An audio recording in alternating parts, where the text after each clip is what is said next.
I'm back.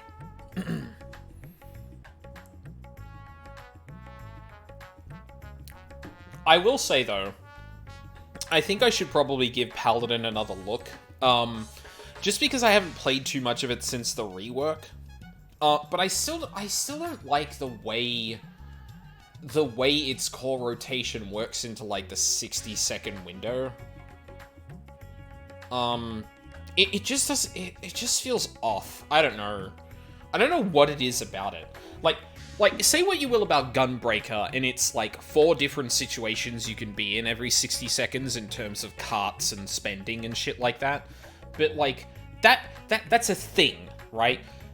It's similar to Samurai in that you need to meter out your GCDs and figure out how you get into your burst window, and it varies, so it keeps it kind of dynamic. But, like, I don't know, it just doesn't feel like Paladin has, like, the extra stuff there.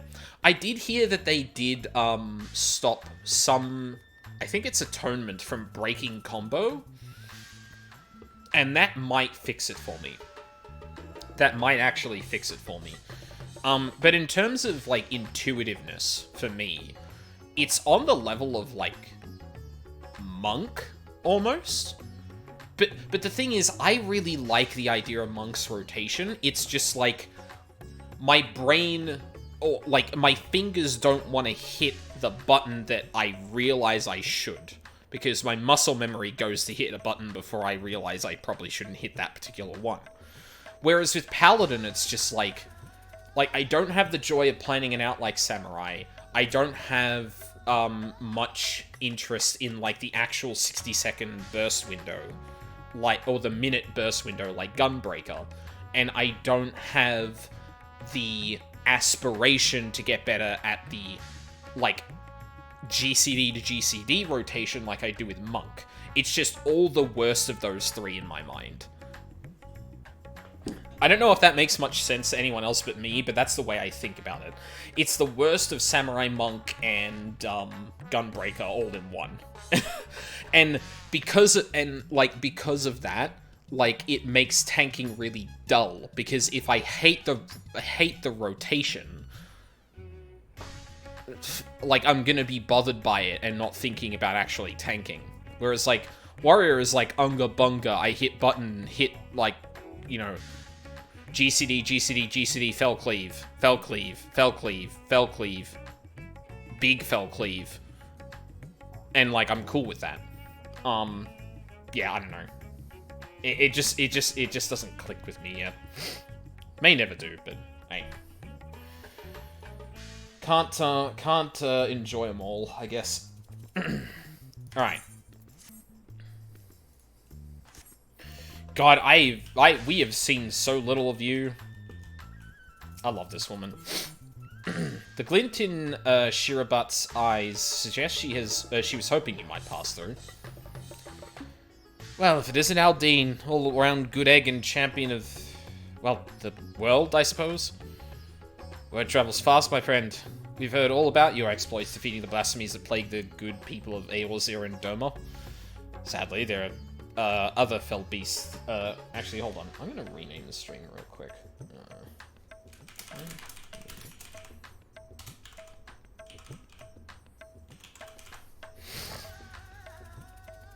There we go. Sadly, there are other felled beasts that yet want for saying, but fear not. Our efforts to bring them low proceed apace, and we've had naught but glad tidings with our allies. Perhaps the most surprising report came from Wurlit, where soldiers led by the infamous Black Wolf fought alongside Almegan troops for yet another hard-earned victory. Well, thank you, guys. Reports from Garlemald, however, suggest another blasphemy yet a threat lurks in the snows, and we received a petition for assistance. Oh, okay. Strange, don't you think? When the effects of the final days began to spread in earnest, we encountered a great many monstrosities in Garlemald, but never a blasphemy. To make matters worse, they say the Garleans who chose to remain and rebuild have begun transforming into yet more hideous creatures. From what I understand, it was you and your comrades who brought an end to the source of the final days, is that right? Even so, it appears its effects will linger a while longer. Until this malevolent influence on Akasha subsides, I dare say this won't be the first time we hear such tidings, or such sightings. As for the blasphemy, we have reason to believe it is a great deal stronger than any we've faced thus far. Your strength and experience would prove quite valuable if you're willing to help, of course. Of course I'll help. Is the Ilsebard contingent not equipped to handle this threat? No. I'm gonna join. Truly. Our contacts in Charlene will be thrilled to hear. Though they did not explicitly request your presence, it was clear from the first they were hoping for it. Though, if I may be frank, I was not expecting Charlene of all places to be so concerned with the present state of Garlemald, what with their strict policies of non-intervention. Perhaps we'll find out the reason before this is all over. Oh, well, it's probably because Fourchenault has some guilt over that, which he fucking should to some degree. That's an inquiry for another time. We'll not keep you any longer. Once you arrive in Garlemald, I should think the intelligence officer stationed there will be more than happy to appraise you of the situation.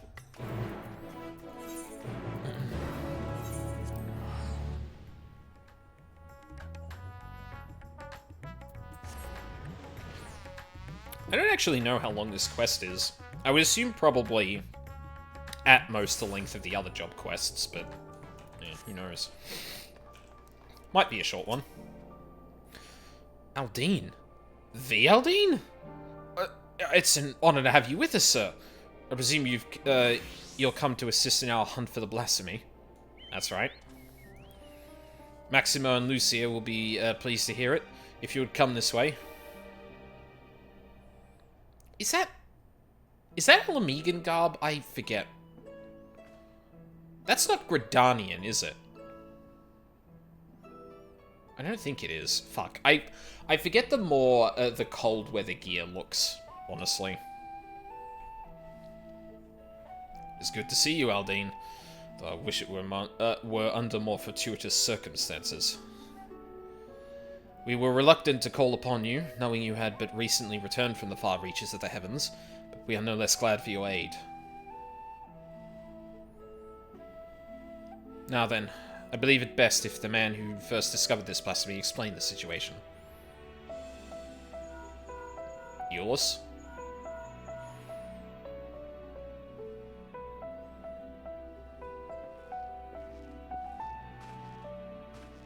Fourchenault? What? Ah, Aldine. Good. We may forego introductions, then. Thank you for answering our call for assistance. As for the situation at hand, it concerns a joint effort between the Forum and the Loperates to find new purpose for the moon. While there is no longer need for a vessel to evacuate this star, we believe the moon may yet prove of use to the people of Etheris. After much contemplation, a rather ingenious proposal was put forward, to transform the moon into a repository for man's knowledge, an archive of hitherto unseen scale. Charlian has long had the honor of boasting incomparable repositories of the world's knowledge, but it is far from perfect. Should calamity befall us, natural or otherwise, the wisdom of ages we have long harbored to preserve would be lost. But the moon is beyond any such risk. What's more, it is beyond the jurisdiction of any one nation. Thus did we consult the allied nations of Eorzea, the Far East, and Radzat-Han. They agreed to assembling a survey team to take measure of the moon and its potential as a repository. Okay. Our plans for assessment were forestalled, however, by the presence of an entity we believe to be a blasphemy in the Tower of Babel. Oh. Huh. Claims of Garlean citizens transforming into monsters shortly after its discovery only gave further credence to our initial suspicion. But we've not only ill tidings to share. Reinforcements have been dispatched to aid us in quelling the blasphemy threat. Lord Atoy Rel, a member of Gridania's Keepers of the Entwined Serpents, have already begun an investigation into the catalyst of these transformations. Though the skies no longer burn, and the spread of this affliction is much curtailed, we must remain vigilant. Until the blasphemy threat has been quelled, Alphino and Alize have graciously offered to help calm the people of Tertium while we attend to the people there, or here. But the matter of the blasphemy is not so easily resolved, I am afraid. We recently met with certain complications that have hindered our plans. Ugiri and Fordola are presently deliberating how best to resolve the situation. Perhaps it would be best if you heard the details directly from them. Wow, this is really an All the Warriors quest. Holy shit. I should like to join you, if I may. As this endeavor was originally undertaken on Charlene's behalf, I feel it is my responsibility to see this through to its conclusion.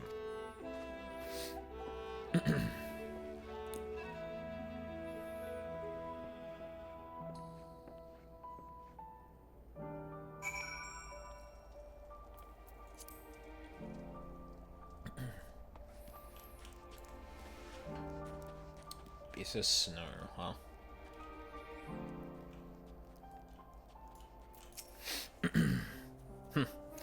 Somehow I should have known you would turn up eventually.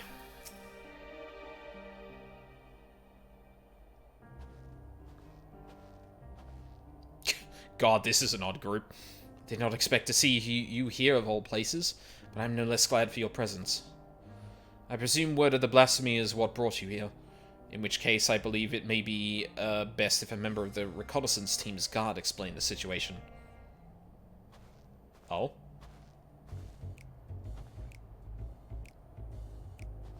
An acquaintance of yours?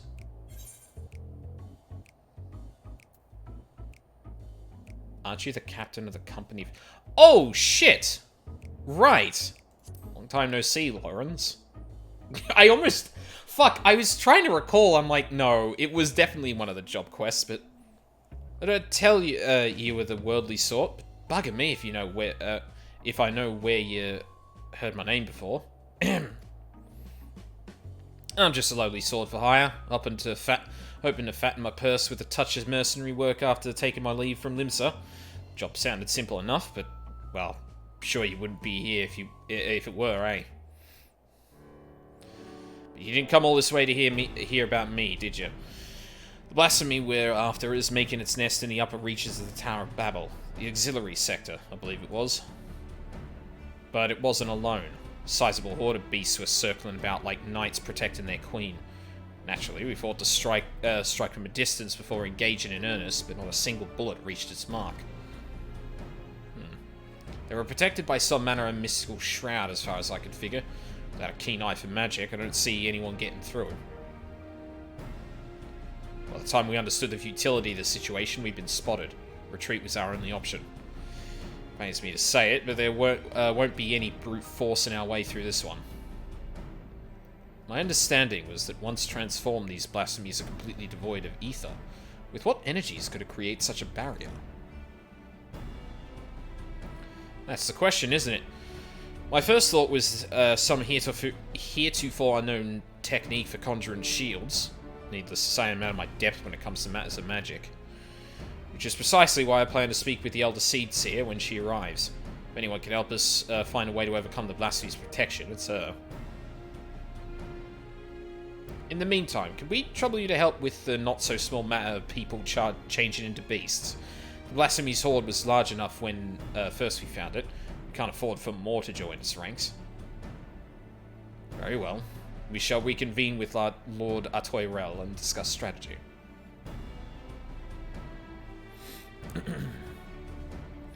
Oh, before you go, there's something else you should know about the tower.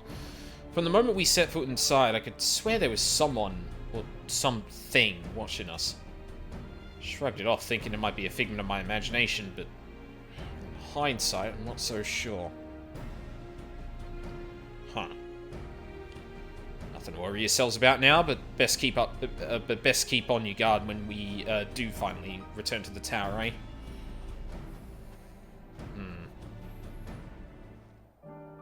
Someone who could be stalking the tower. God. What I wouldn't give for a nice bowl of soup. Lord Hien will be arriving ere long, aptly dressed for the cold, I should hope. Gosetsu would no doubt count himself fortunate to be absent if he knew we were here. Arenvold sends his regards, by the way. He asked to tell me. He asked me to tell you not to push yourself, but we all know what a waste of breath that'll prove to be. Yep. Gotta do better than that to stop me. There we go. Oh, Artoirel. Under normal circumstances... Oh, no, that's the primary keeper of the... Yeah. The normal circumstances, I would never dream of leaving the Elder Seedsea aside, but considering the nature of these blasphemies and the calamity they bring, she insisted a representative from Gridania precede her arrival. It would appear their investigation into the recent reports of refugees transforming is well underway. Ah, Aldine. It is good to have you with us, my friend. Indeed. Right before us is not an easy one, and a man of your talents will prove invaluable to our efforts.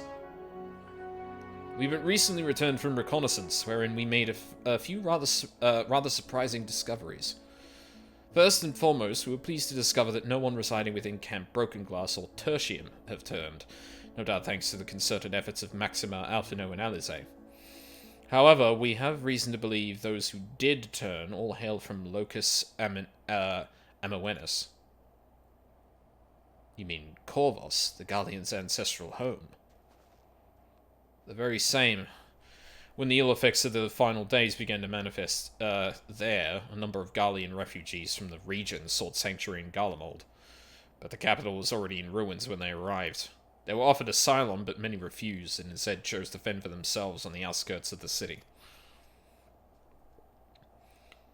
We are of mind to go speak with them directly, if you would care to join us. Perhaps together we can learn what of their recent circumstances has triggered such terrible change among their people. Huh.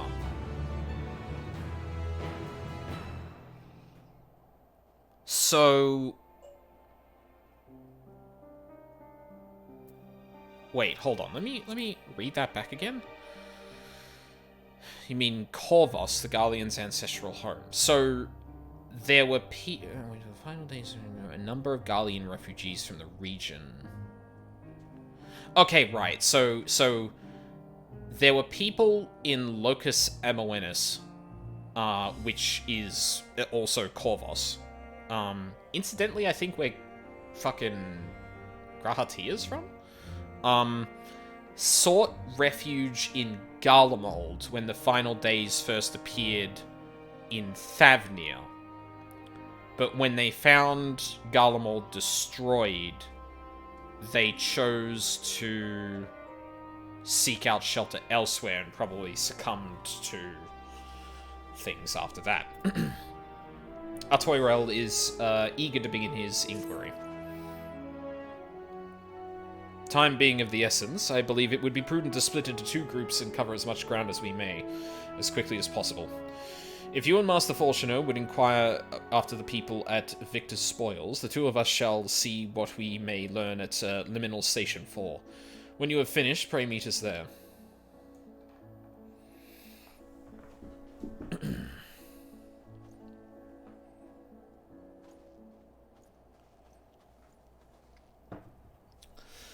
Victor's Spoils is to the east of here, yes? Let us be off.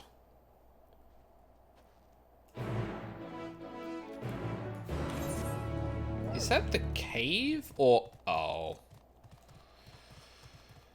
Oh, don't tell me more people have taken up fucking residence there.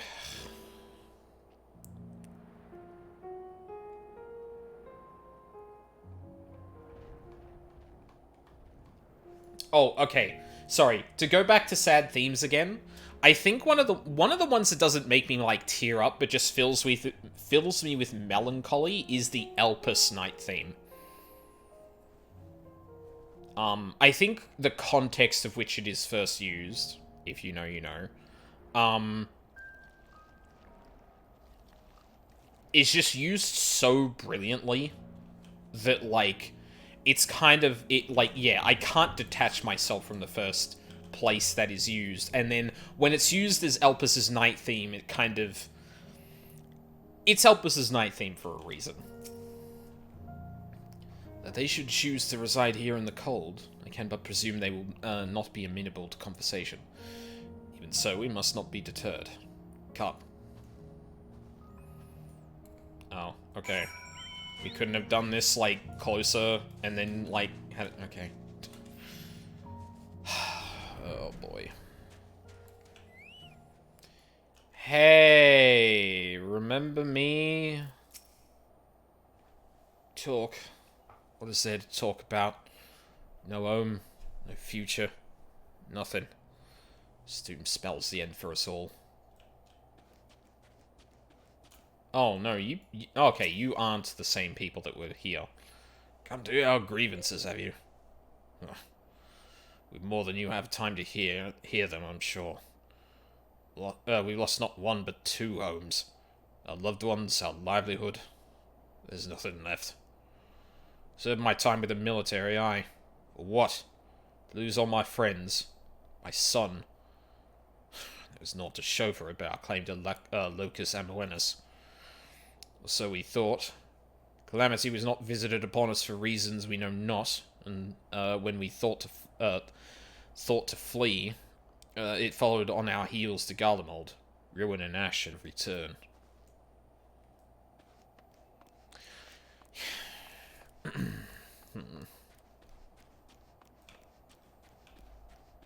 There's Fourchenault.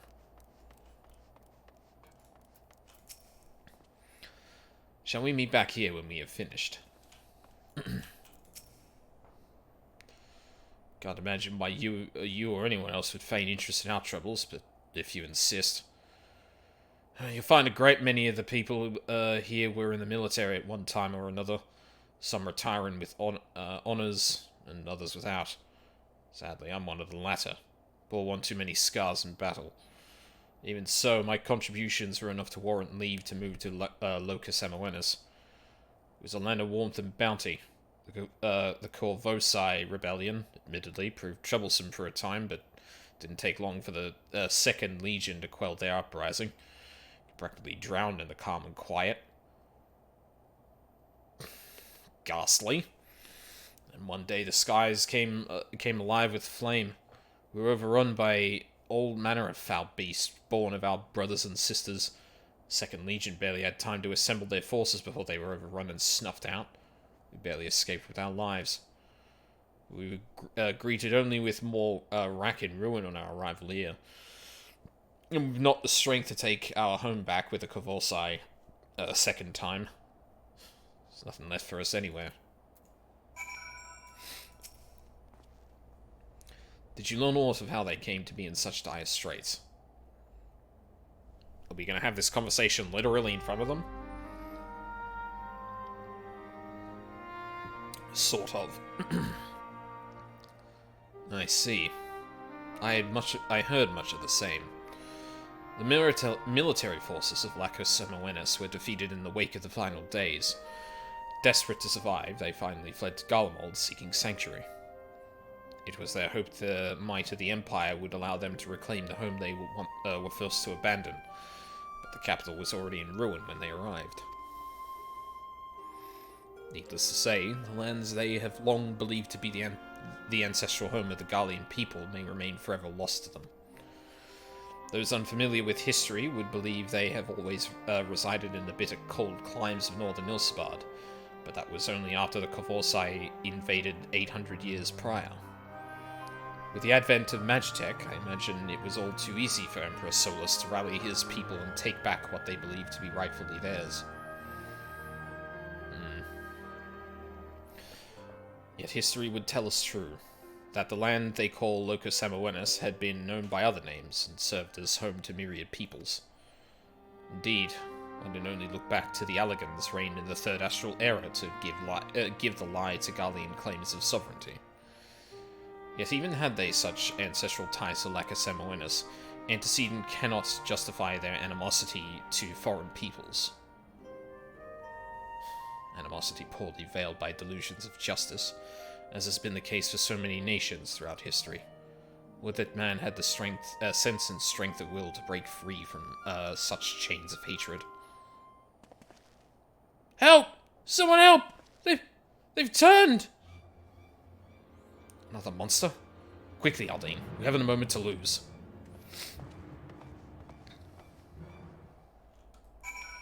Ah, shit.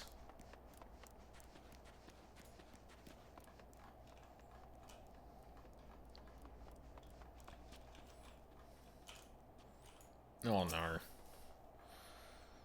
One of my mates seemed unwell, so I thought to come over and look in on him. Next thing I knew, he... No one appears to be injured. Did he not attack? He just walked off in the direction of the tower, in a daze as if it was calling to him. Huh. Could not have gone far. If you would go after him, I will remain here and see that all are accounted for. So they're heading to the tower? Oh no, this is going to be like all the refugees from like Locus Amoenus being called by some gigantic fucking what do you call it?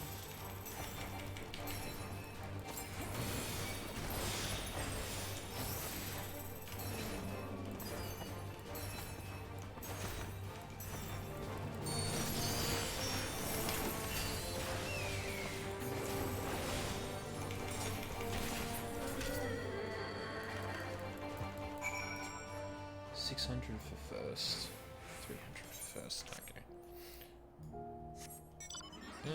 I think I should move that to somewhere that's a bit easy to hit. I also don't know where I would fit it in here.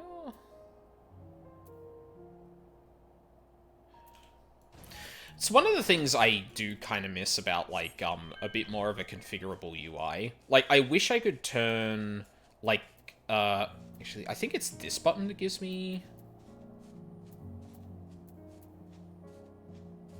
Flourishing Starfall. Oh, no, wait, I think that might be given to me by, Oh, no, it is Devilment.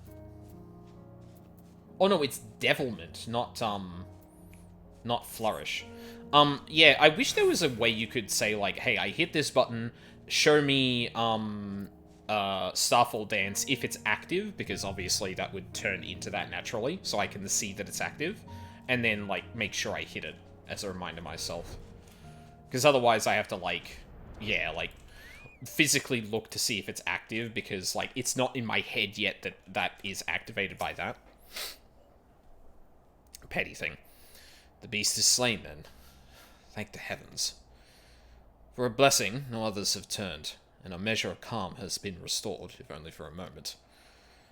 Witnesses were able to offer a clue as to the source of the transformation. They claimed the afflicted was listening to this radio. Even now it continues to play the same cryptic message.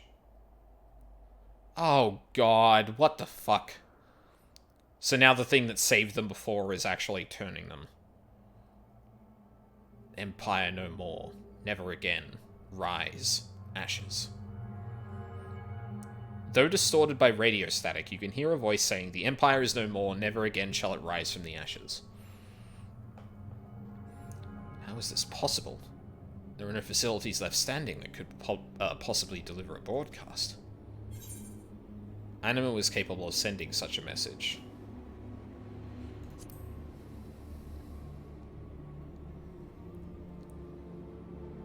Be that as it may, Anima is no more, and the Tower of Babel has fallen into disrepair. By your hands, no less. Which begs the question, who, or perhaps what, could be behind this? Aldine! Master Fourchenault! A moment, if you would. Oh, shit. Shortly after we finished our inquiry in Liminal Station 4, Lord Emmerich and Admiral Merlib arrived and requested an audience. Apologies for our late arrival. Knowing firsthand the devastation of which blasphemies are capable, I discussed the matter with the Admiral, and we were of one mind that the situation warranted our immediate presence. Is it safe to presume a representative of the survey team has already arrived? Indeed I have. Thank you all for coming this way on such short notice. Recent events here at the camp have proved most enlightening.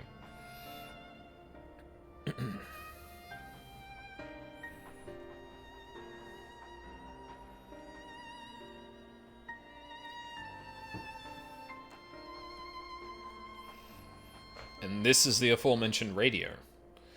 I guess, like, okay, so what do we... I just want to take a second to remember how the radios work.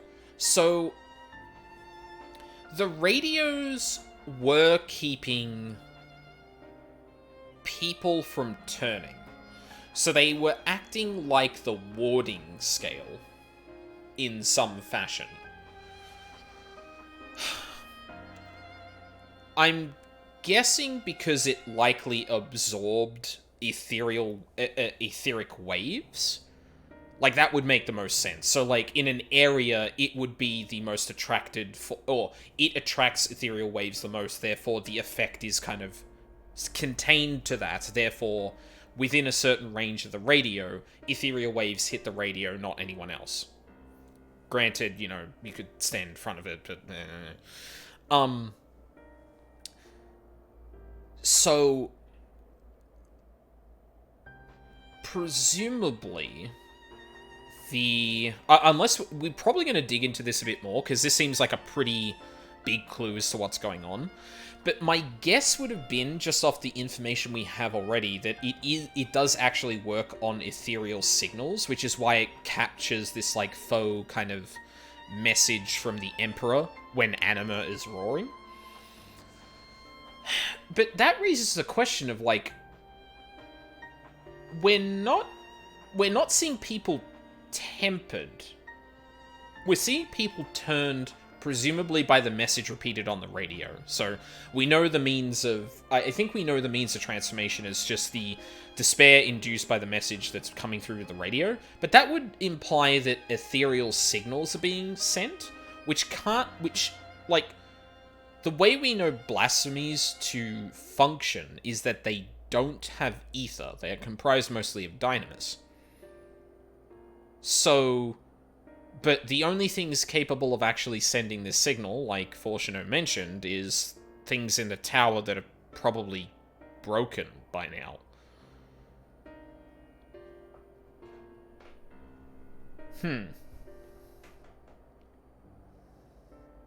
Interesting. Empire no more, yeah. A harsh reminder of their misfortune. Sufficient to push some wayward few over the edge, it would seem. Yet there still remains the question of who is sending this message, and from where. Glory everlasting, Garlemald. For glory everlasting for Garlemald. No, it couldn't be. You recognize this message? Mantra often spoken by Lord Nerva. Anyone who lived in the provinces under his authority could scarcely forget those words. Wait, Lord Nerva was the head of one of the...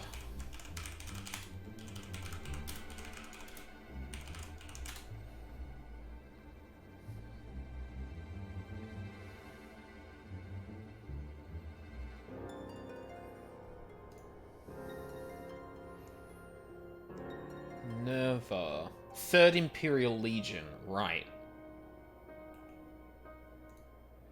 I thought that name sounded familiar.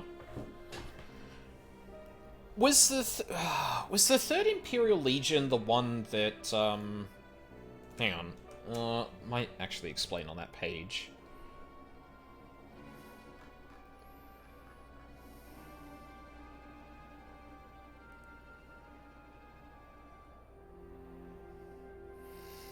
Was head of the civil war that broke out following the death of Varus. Okay, he was one of the main players in terms of the civil war that broke out once the Emperor was killed by Xenos.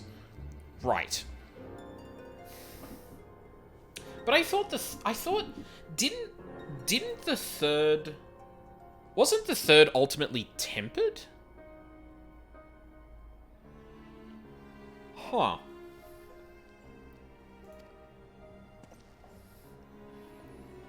He sought to claim the throne after the assassination of Lord Varus, did he not? After civil war broke out, he all but disappeared according to the intelligence we managed to gather. How could he have managed to breach the tower undetected? To have done so and remained unnoticed by the creatures infesting the tower seems a nigh impossible task. Unless...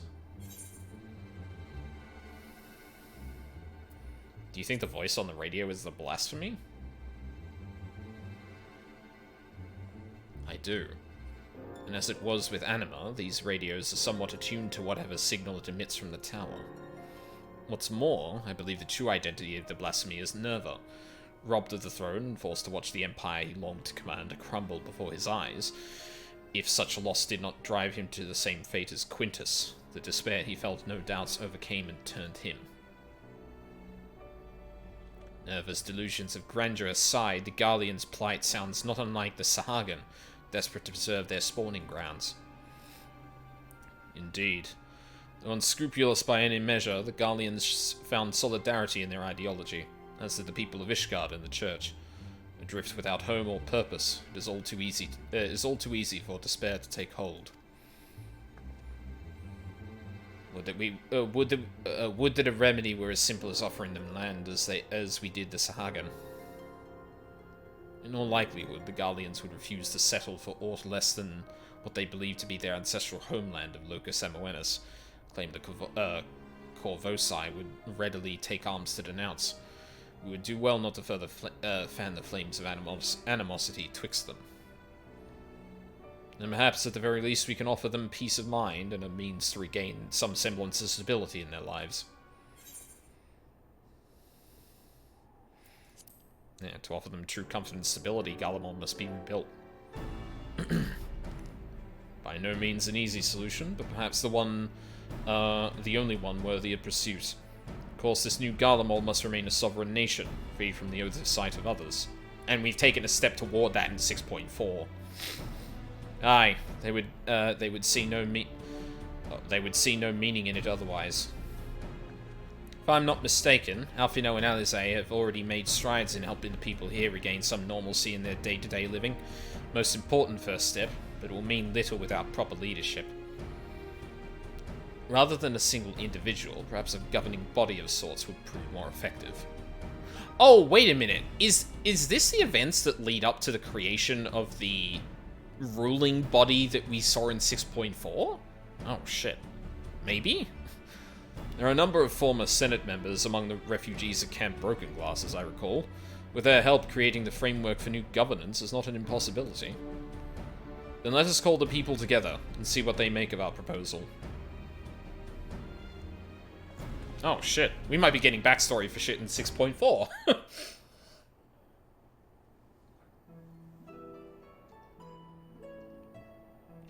Oh, we're doing that here. Can I see familiar faces? Oh, this is just the people here, I think. The final days have taken much from you all. I can but imagine the pain you feel in the face of such immeasurable loss. Though the final days have been averted, its effects yet linger, and a blasphemy has been born of your suffering. Decisive action must be taken before further harm is wrought upon you. To overcome such adversity is too great a task for any one person, but as a people united, there may yet be hope for the morrow. While it is not our place to decide how you will move forward, we would offer a small measure of guidance.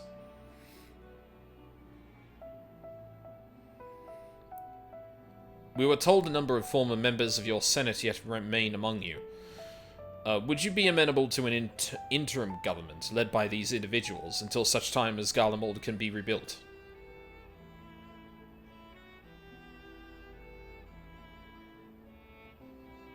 Rebuild Garlemald?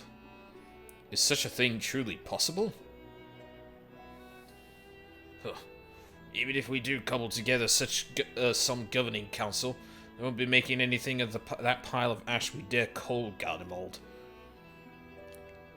There's no going back to Locus Amoenus either. Racket and ruin. Those are our only options.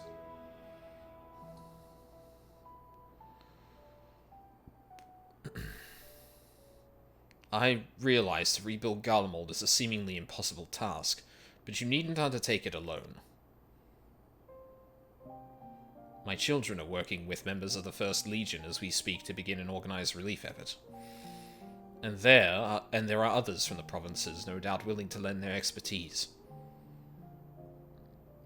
You need but ask, not as would-be conquerors, but as brothers and sisters of this star, and others will heed your call. If you would still see no merit in the rebuilding of Garlemald, then I would instead offer you residency in Charlian. I promise you'll be welcome with open arms.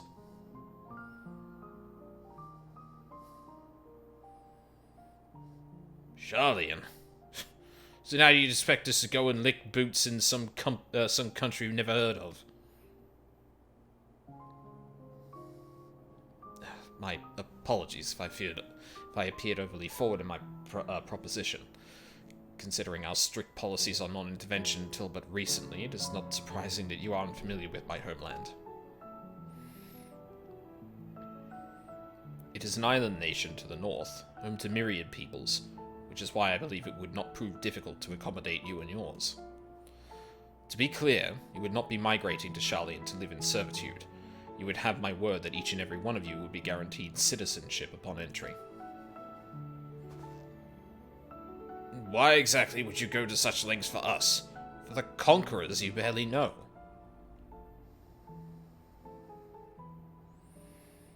Charlian was long aware of the coming doom that would be the final days, so we were preparing to evacuate the star, taking as many people and resources as our stores would allow. Initially, it was our intent to save the people of Garlemald as well, but we had not forgotten our transgression invading Alamigo. Your transgressions invading Alamigo.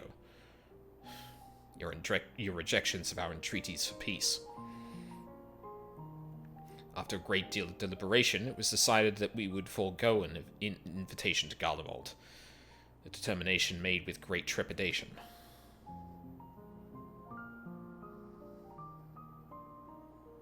We had convinced ourselves it was ultimately for the greater good. I can think of at least one individual who would continue to protest. To ignore the plight of those one might conceivably save is not wisdom. It is indolence.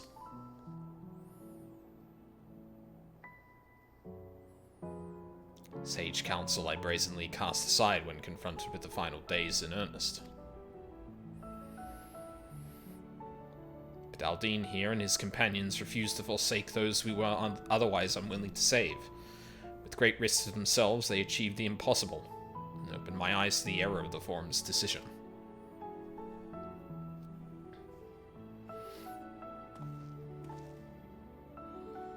If all other roads lead to ruin regardless, perhaps we should at least consider it.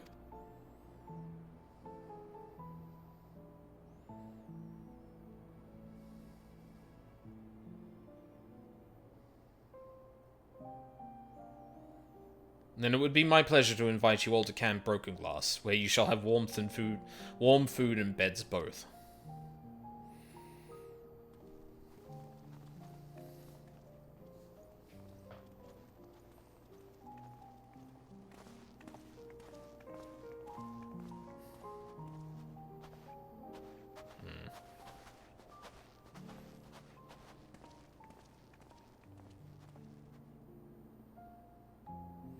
Admiral Merwib and I shall speak with Maxima and the others, and consider how best to assist the Garleans moving forward.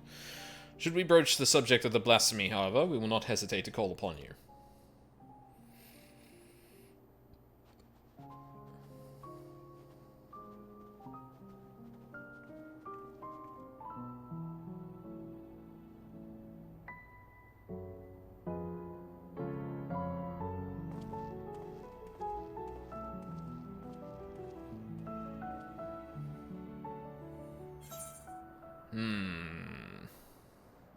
Ooh.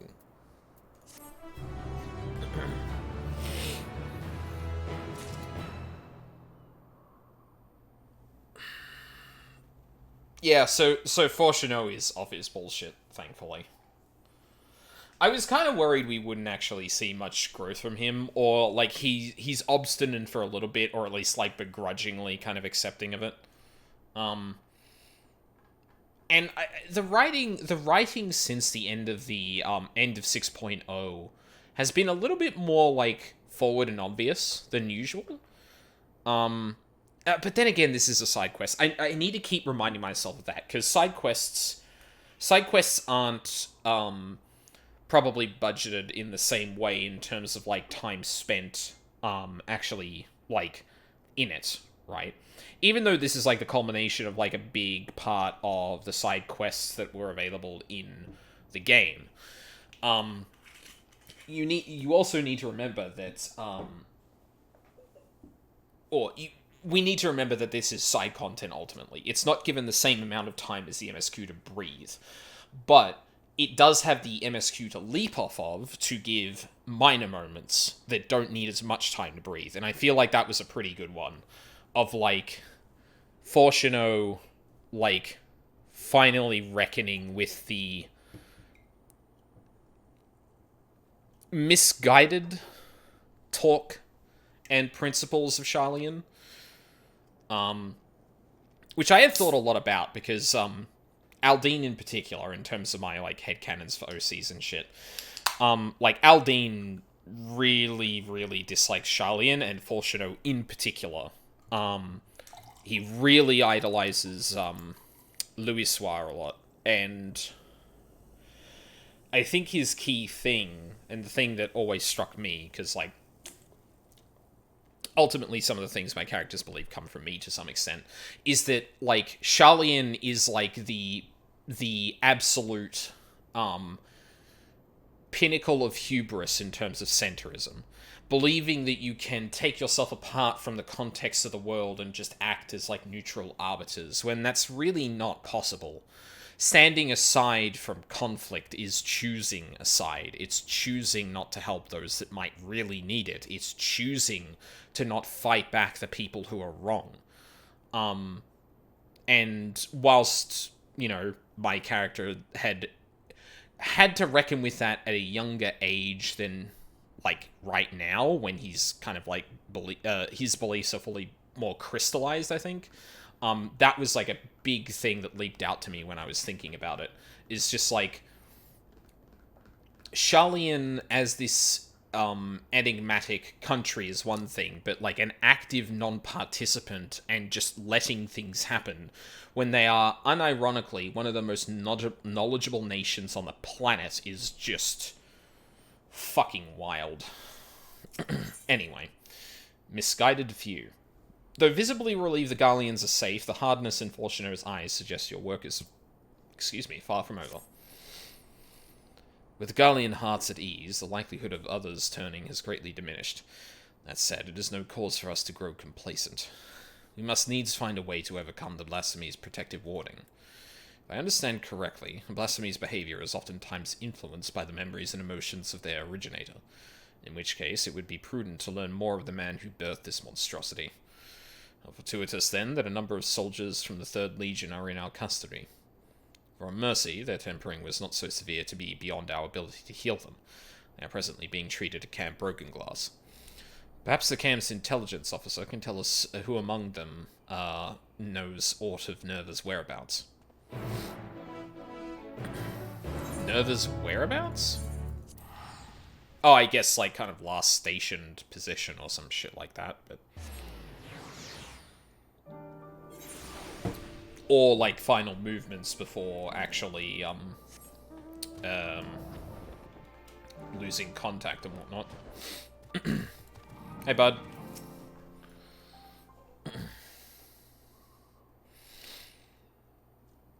I think this is Alamegan. Pretty sure it is, anyway. I see.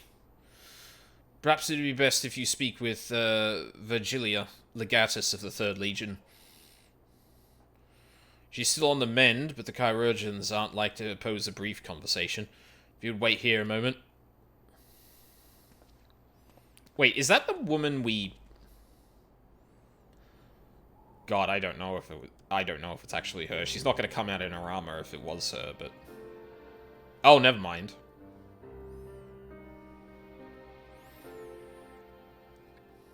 It was.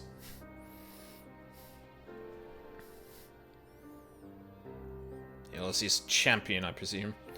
And one of his cohorts.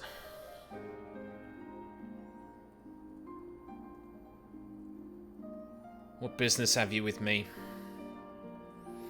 Ilsabard is faced with imminent crisis, and we believe the knowledge you bear may be key in stopping it.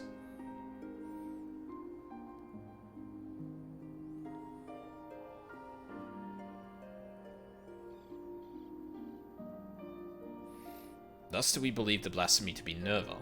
His whereabouts in the wake of Garlemald's fall, or lack thereof, give credence to our theory. Lord Nerva.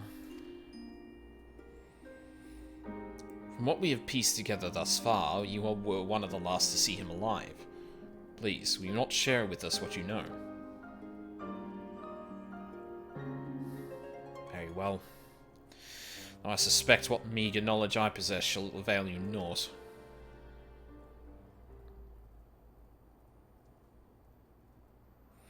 I last spoke with Lord Nerva shortly after the warring with the First Legion began. Cloistered within the lower levels of the Cenaculum Imperialis, he spent the better part of the day listening attentively to the radio. He seemed hopeful, or perhaps desperate for news that the tide might turn in our favour. The next day I left for the front line. It was there I heard a terrible noise, which I assumed came from the Tower of Babel. The darkness took me, and I remember naught after that. Right, so Nerva was obsessed with the radio, which probably saved him from being tempered by anima, but probably drove him mad enough that once the final days began, the resulting chaos probably drove him mad enough that once the final days had come, he was easy pickings to be transformed. I was told the radios protected those close to them from the effects of the tower, in which case Lord Nerva would have remained unaffected. But he's ever been devoted to Garlemald, the glory everlasting, he would say.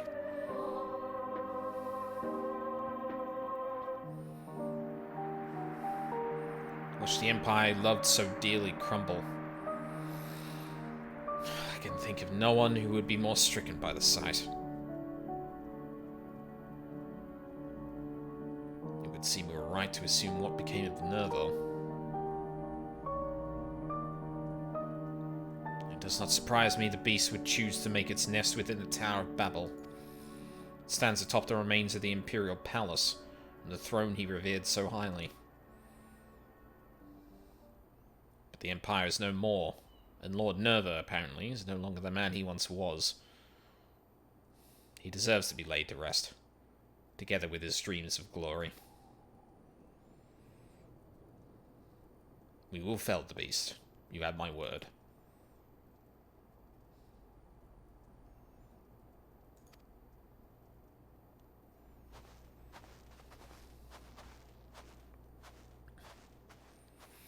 Apologies for the interruption. Carney's Senna has arrived, and we're ready to depart. 'Tis good to see you, Aldine. Master Fourchenault. I have spoken with Lorenz of the ward protecting the blasphemy, and I am quite confident some manner of ether-based magic bars our path. Okay. If I may be so bold, Elder Seedseer, we reached the same conclusion initially, but that simply is not possible. These creatures born of the final days are devoid of ether. As such, they would be unable to produce such a barrier in a manner to which we are accustomed. Do you suppose it possible they manipulated dynamis to achieve a similar effect? I too thought to dismiss the notion of a barrier filled by ether. That is, until I stepped foot here in Garlemald. Even now I can sense streams of ether flowing toward the tower. Its purpose was, after all, to harvest the reserves of energy sufficient to reach the moon. Even if one was incapable of manipulating ether directly, it stands to reason the control of the tower would alleviate such a need. It is merely conjecture, of course. I cannot say for certain until I have examined the currents with my own eyes. Might I ask you to accompany us? Huh? I would join you as well, if I may. My injuries would keep me from being of use in battle, but my knowledge of the land should serve just as well as my blade.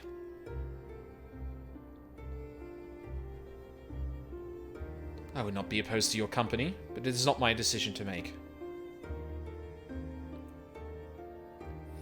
She may go, so long as she remains under watch by you and the others. Oh, fuck. I really hope she doesn't turn into a blasphemy. Very good. Might I suggest we begin with Regio Urbanissima? Urbanissima. Urbanissima? I sense the greatest confluence of ether in that vicinity. Carney Senna really is the Y'shtola of the group, of the leaders, without actually having any of the personality.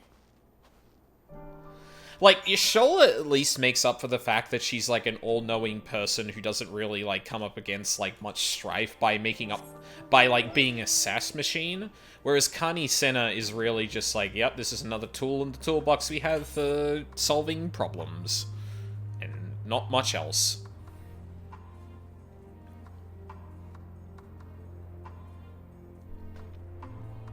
God, I hate story. God, I really dislike Gridanian storytelling. It seems so it seems so beneath this game at this point, but it's also saddled with it because of like a lack of focus on it.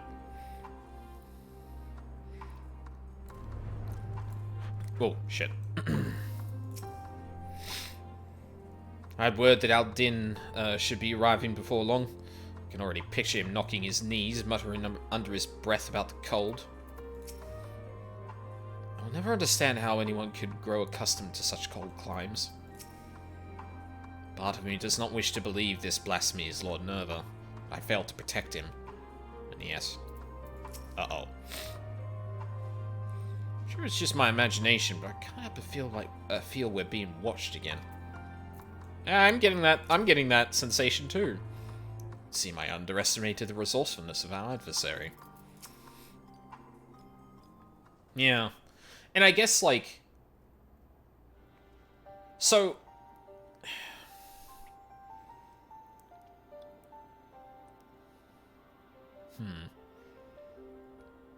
Give it a sec. So, like, becoming a primal might still confer the same, like, knowledge. Like, so the thing I'm drawn back to, actually, is a different game. In Metroid Fusion, the X parasite is able to flawlessly replicate the memories and knowledge of anything it infects and ends up imitating. So one of them in particular uses its knowledge of the ship to try and turn it into override and destroy the entire thing. It's unclear if...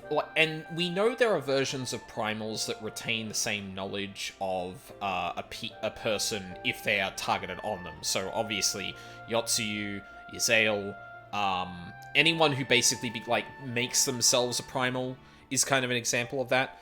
Primals born of ether are more affected by the emotions and the needs of that person. Interesting might be Dynamis, but there's no real thing there that, like, those primals thus have knowledge, right? Like, they don't necessarily know things as a result of that. Blasphemies, like, retain, like, Dynamis-like notions. So, like, they have, like, some thin amount of memories based on, like, the little ether that's left, but mostly it is the emotion that remains. So it's unclear if, like, Lord Nerva the Blasphemy would actually have knowledge enough to work the Tower of Babel, as opposed to the Blasphemy basically trying to piece it together themselves. I'm curious if we're going to touch on that, or if Lord Nerva might be a special case, because obviously this is the most complex... This is the most complex actions taken by a blasphemy we've seen so far. Which makes me wonder if, like, this person that's spying on us might be part of the reason that the blasphemy is doing this. That the blasphemy is basically a wild beast, etc., etc. But someone is also actively helping it to do things like this. But then again, there's a question, if that's the case, then who the fuck? Like, who could possibly actually do that? We don't know anyone that wouldn't draw the ire of blasphemies at the moment. As I thought, the ether stream here flows toward the tower, as do all others in this region, no doubt.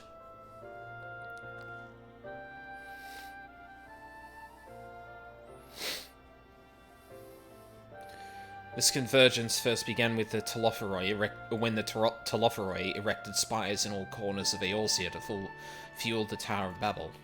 But once destroyed, this divergence of ether should have ceased.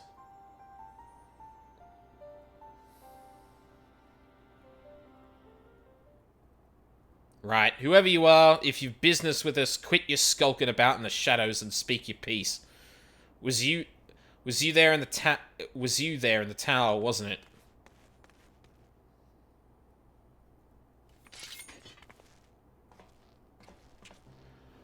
Nero? Fucking what? My, you're sharper than you look. What the fuck? I recognize you. Nero, yes? Why are you following us?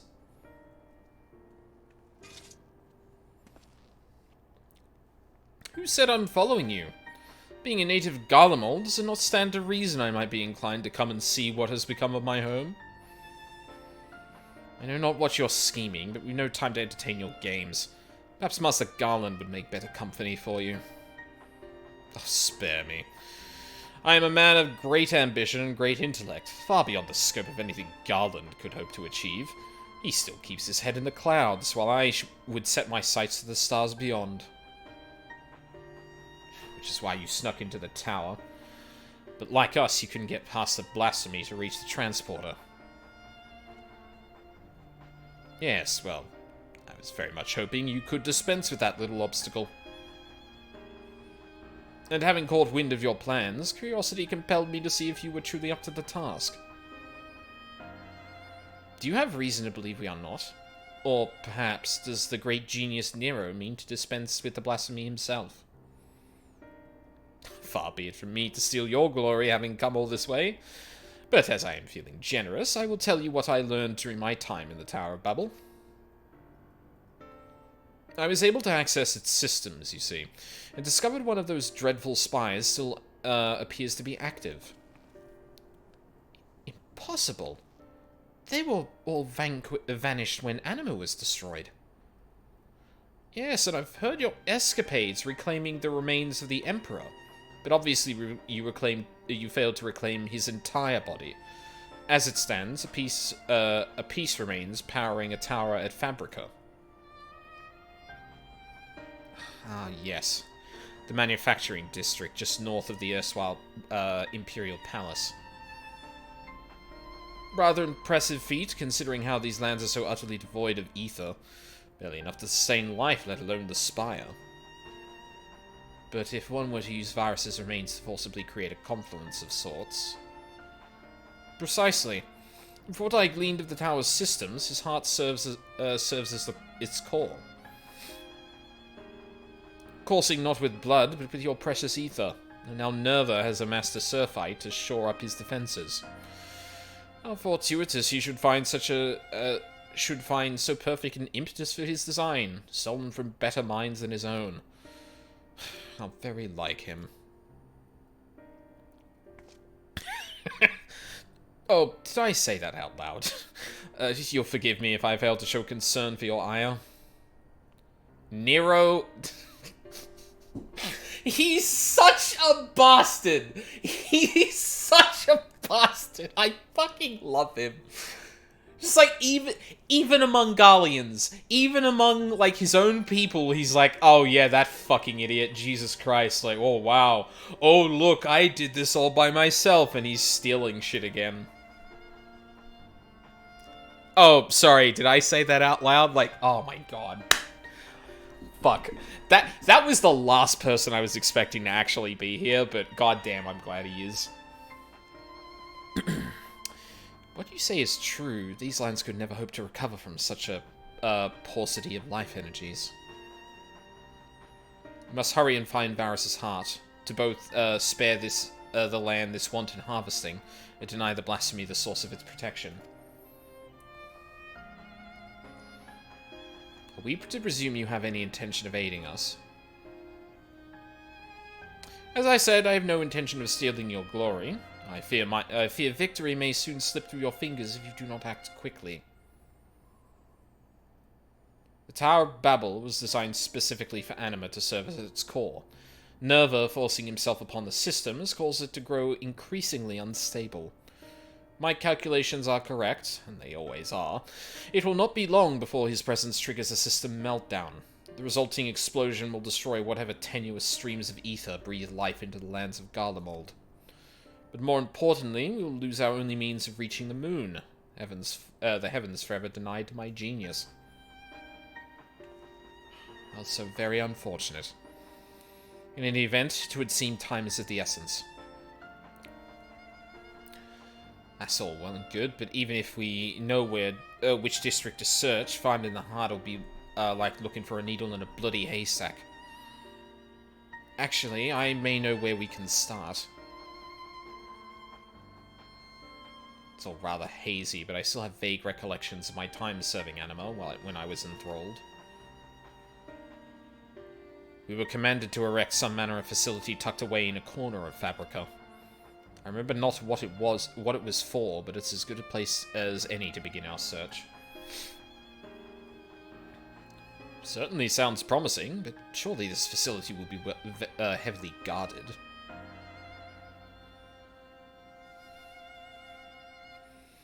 Maybe it'd be for the best to divide our forces.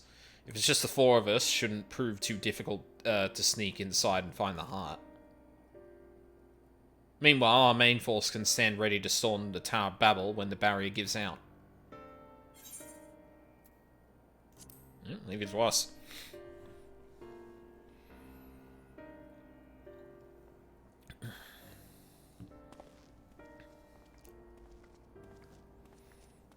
Four of us, meaning, yeah, Yugiri, Fordola, Virgilia, and, this is Levia.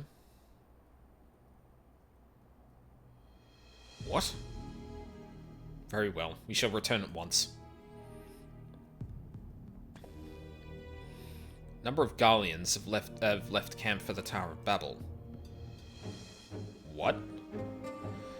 They've somehow misunderstood the threat of the tower and convinced themselves that Nervo has taken refuge there, still clinging to their ill-placed patriotism, no doubt. They could not have gone far. If we act quickly, perhaps they can be found before they come to harm. A wise man would not waste his time on a few wayward refugees. I thought you Charlian scholars knew better. To ignore the plight of those one might conceivably save is not wisdom, sir. Ooh, get it! That line is such a killer to bring out against that kind of logic, but Nero would just be like, okay. Anyway, I'm going to the tower now. It's all the same to you, Aldine. I would join you. Okay. I'll return to camp and begin preparations for our assault on the tower. Okay. And where are you going, Nero? I suppose I should go as well. Okay. He just wandered off. Though I am unarmed, I promise not to be a burden. That said, it would behoove us to avoid any undue confrontations if possible. Now then, let us be off. Fourchenault are accompanying you. How the fuck did they get ahead of us? Oh, unless we're just looking first.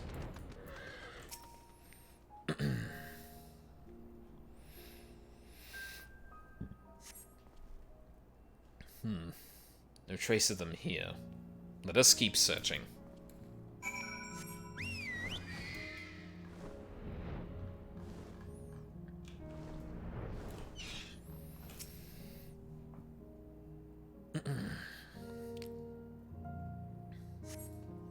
Help! Someone, please! Did you hear that? Came from over there.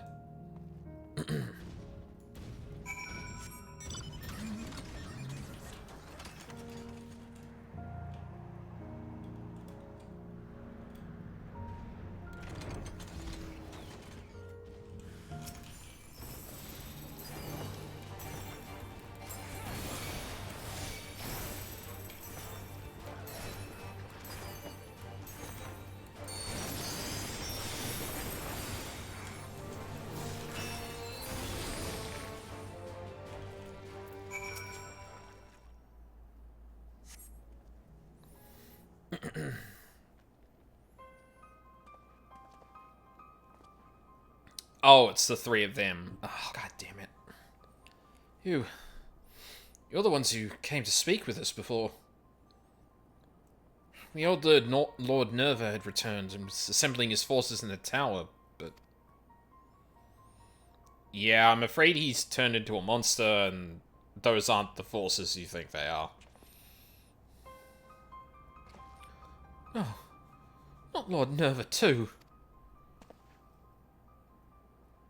And there really is nothing left for us. I'll not deny your situation is dire, but you are not without a path forward. I believe you've the passion and conviction needed to rebuild Garlemald, if you so choose. Or, failing that, you could begin a life anew in Charlian. Rebuild Garlemald? No. There's no point in entertaining so lofty a dream. We would sooner die than suffer life under the rule of another.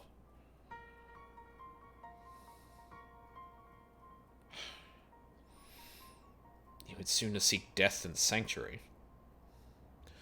Your resolve is admirable, but sorely misplaced.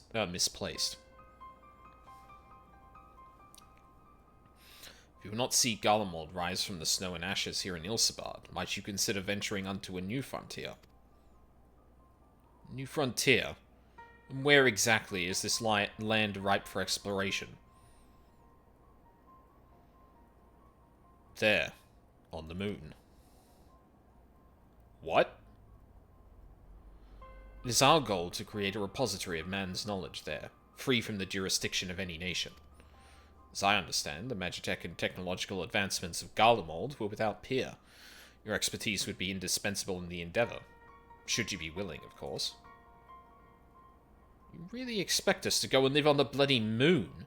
Is such a thing even possible? Have you a better alternative? Oh, thanks, Nero. Ever the voice of reason, this one. Lest you forget, Garlemald did not rise to grandeur for complacency in the present or rumination in the past. We live for the future. It is in our blood. Life is not without its hardships, of course. Even I have met with the occasional stumbling block. But even should I stumble, my eyes are forever fixed skyward, seeking ever greater heights. The Empire may be lost, but I still possess a great deal of knowledge gained from it, and desire to seek more. The very notion of exploring the moon is an unprecedented prospect, and that you would balk at the proposition boggles the mind. Consider this. You have heard that beasts of the final days were born of those hapless souls that had given up on everything, yes? If that is indeed the case, can you tell me why you still stand before me? Ooh... Holy shit, Nero. Because deep down, you believe your life is yet worth living. Deep down, you long to reach for the unreachable.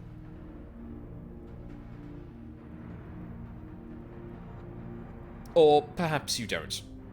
If you should choose to lay down and die here in the snow, that's none of my concern.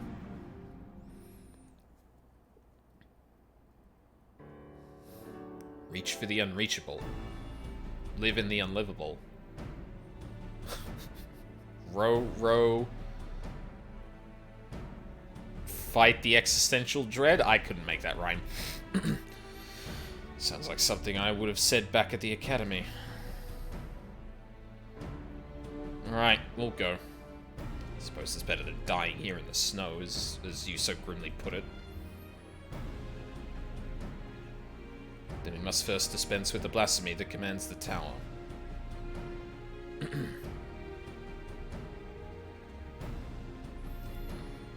It's hard to believe Lord Nerva, of all people, could be turned into one of those monsters.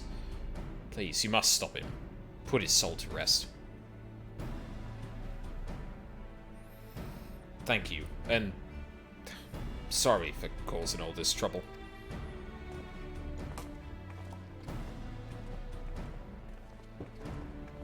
Thanks, Nero. Thank you for the rousing call to action, but I thought you had no interest in meddling in our affairs. Thus you must understand, I abhor the idea of my countrymen blindly following nobles they know next to nothing about. Besides, it'd be a most piteous sight for not a single Garlean to be among those venturing to the moon. Who else am I to prevail upon to learn of new findings up there?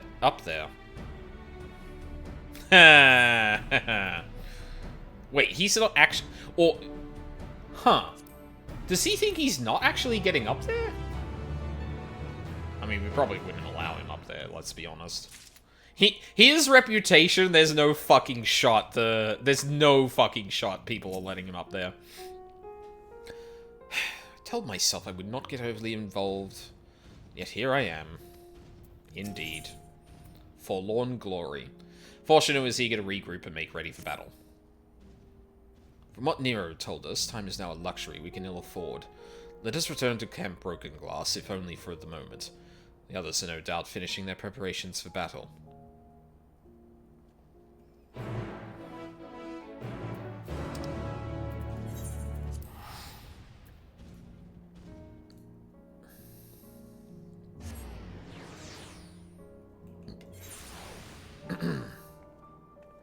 Excuse me.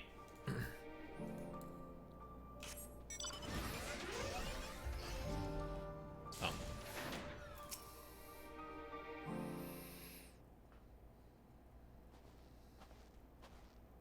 Nero. I should hope the other's absence means all proceeds apace.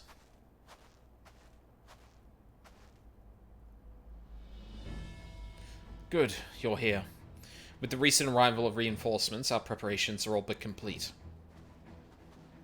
Hey. Apologies for our lateness. Seems we were all, we were at least in time to help deliver the crushing blow. Aye, and if the fates are kind, this will be the last we see of these damnable blasphemies. Commander Aldin, Lord Hien, thank you both for coming.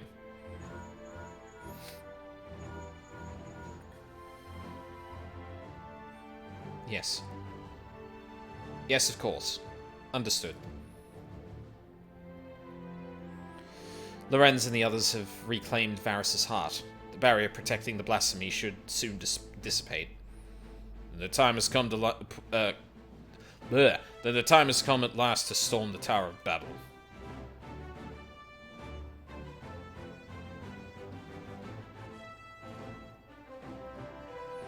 Admiral Milvib and Lord Emmerich await our arrival at its base. 1, 2, 3, 4, 5, 6, 7. Then we should be at it, eh? I suppose this is good as an opportunity as ever to keep my hammer from rusting over. Fuck yes! Let's go! I will accompany you as well. As a forum's representative and a member of the survey team, I feel it my responsibility to see this through to the end. I didn't take you for the fighting type.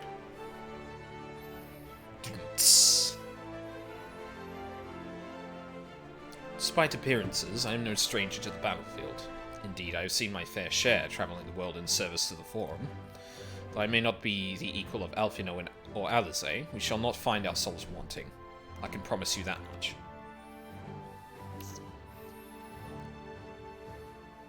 One, 2, 3, 4, 5, 6, 7, 8.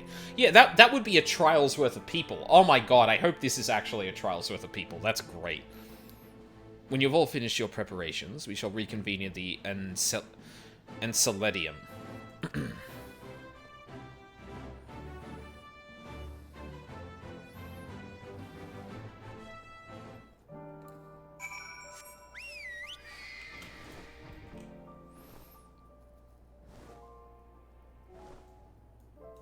Nope.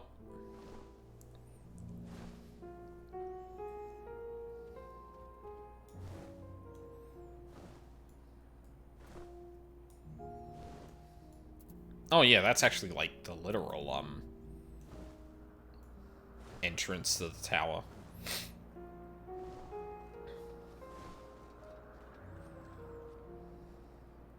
I will say, the whole we didn't collect all of Varys's body pieces and that's why there's Aether still going to the tower is it's a little bit of an arse pull, if I'm being honest. Because, like, really, dispensing with the primal should have been enough. But I guess they're implying that, like... I guess they're implying that because the towers weren't literally the primal... Well, no, they all disappeared after we... I thought the whole thing was they disappeared after we kill Anima. It's either an arse pull or there's a detail to that I've missed or misunderstood, but yeah. Even so, like, I do appreciate this quest. Like, once again, another step to Garlemald kind of, like, getting into a place that it can actually work. Catching up with a lot of characters that we saw throughout the job quest. And then, like, having Nero come from the shadows and actually fight with us would also be fucking sick, but... saved at certain points, even if you're defeated, please note if you're yeah, whatever. I don't care. Just send me into the tower. Oh, he's even in his fucking armor, too. God, what a dipshit. Our objective is simple. Locate and eliminate the blasphemy, Nerva. Though the barrier guarding him is no more, a number of beasts will surely block the way at the auxiliary sector. Oh. Oh, goody. Well, we're on a time limit now. I think it's overloading. Off to a smashing start, I see. It would seem the tower will reach its limit sooner than I anticipated. So your calculations were wrong, eh? If we're to save the transporter, we must hurry and find Nerva. Now.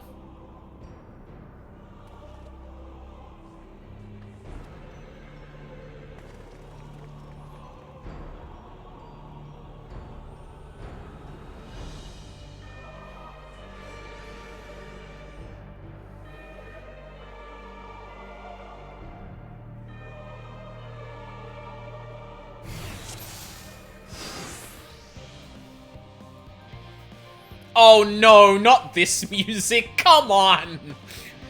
Should go without saying, but stay on your guard. There was quite the menagerie of horrors when I was last here.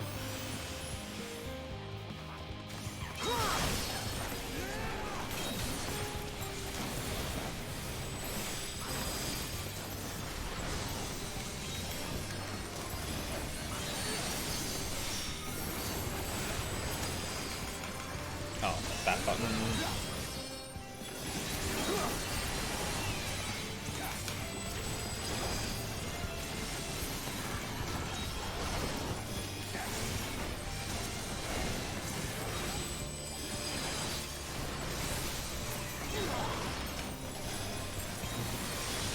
Melvin and I should hold them off. Press on, my friends. Oh no, I wanted to do the big battle with everyone. Has been revealed. The Fuck. winds favor us.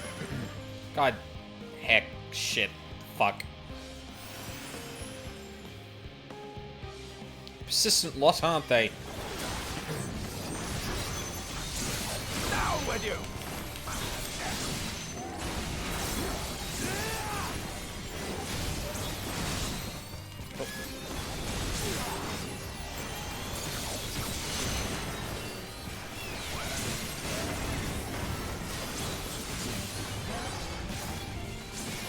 Did I not? Oh, Devilment is the 2 minute. Right. She'll hold the line here. When you see an opening, take it and do not look back.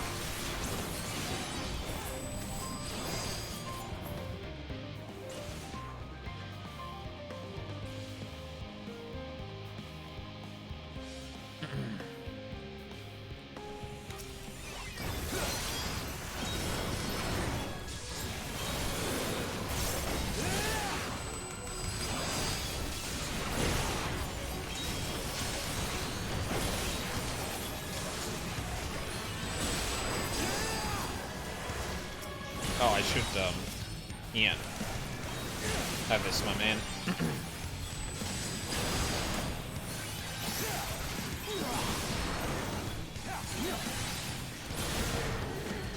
Wait for it.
feel like I need to rethink the way I've laid out the buttons on Dancer.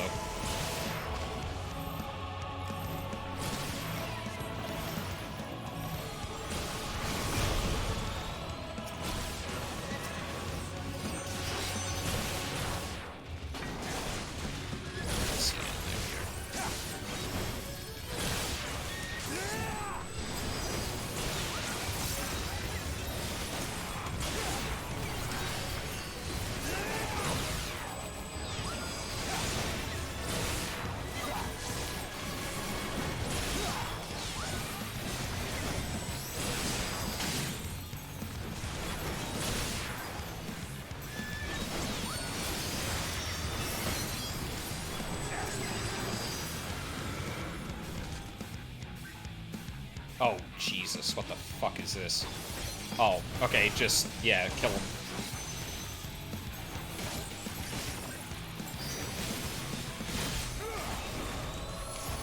See the rebel, you focus on the large one. Okay.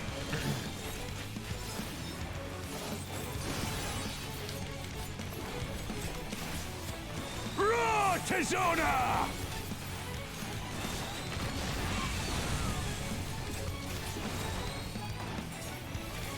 Enough!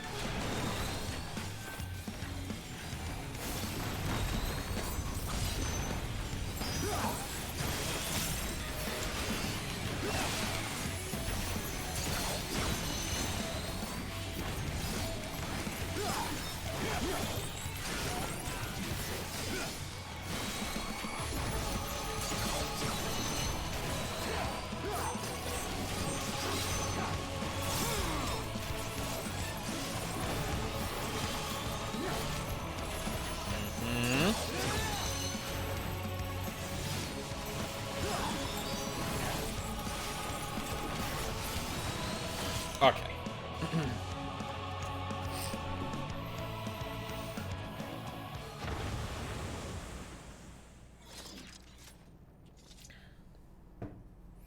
Is that the last of them?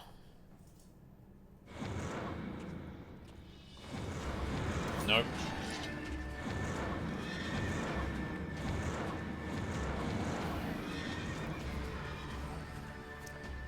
Of course not. We can't afford them to impede our advance any further. Commander Alden, let us hold them here. Master Fourchenault, take the others and go. Quickly! Understood.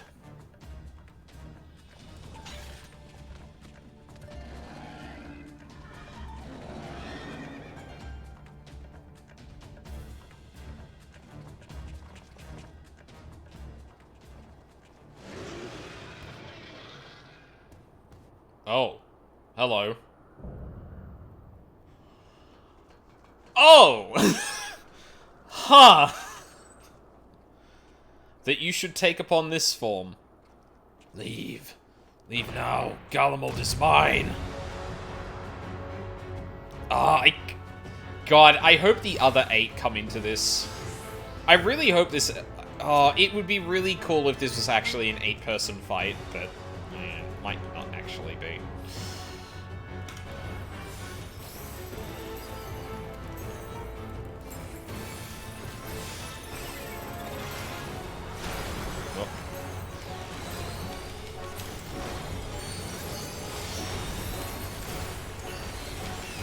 Oh, you know what I forgot to do?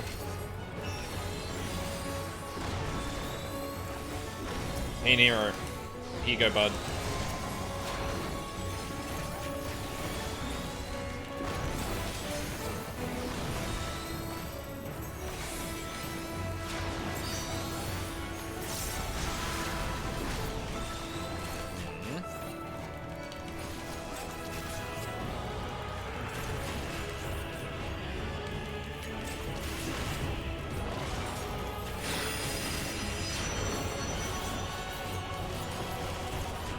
Yeah, this is actually a remix of the Amarok fight, using, like, similar mechanics.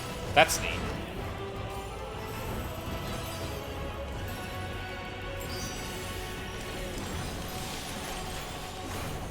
Oh, you mother...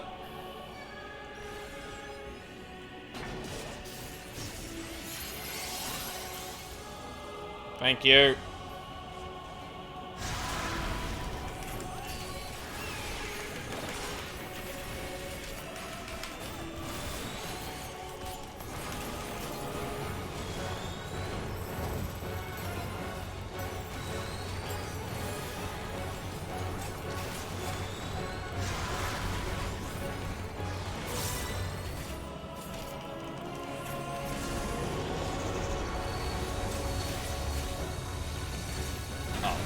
Yep.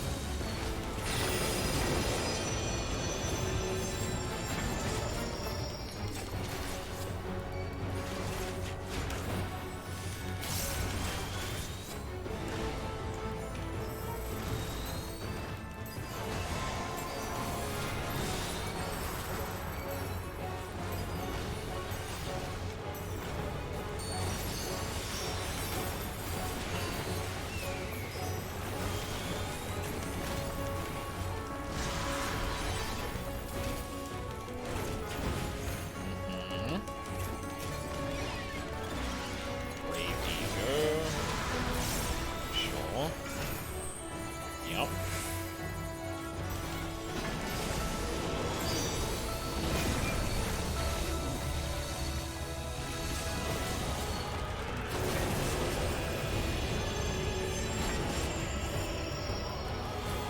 Nero, you can get in closer than that. Come on, man. I believe in you.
Me, my legion.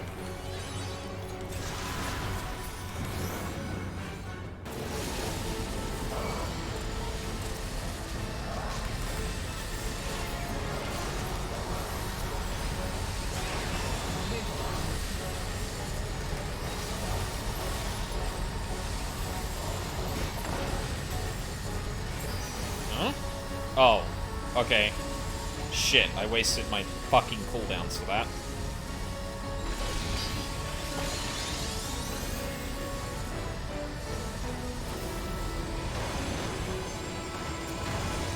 Oh, yep.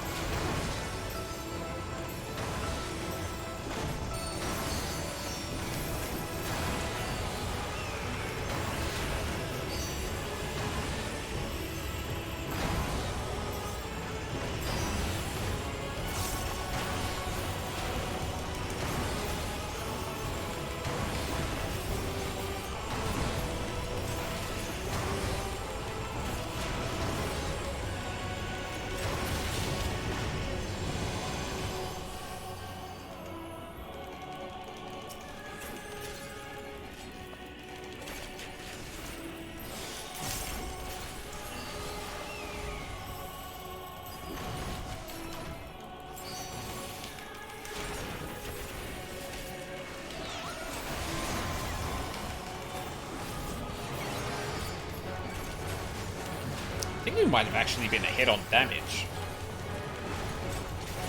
Feels like this particular stage of the fight maybe should have lasted a bit longer. Although, like, I don't know. Non-healer with the damage stacking and not controlling CDs might have been... That might have actually been the flaw of it. Damn it, I kind of wish we had an All the Warriors bit. That would have been... In the final moments here, that would have been really cool. Oh.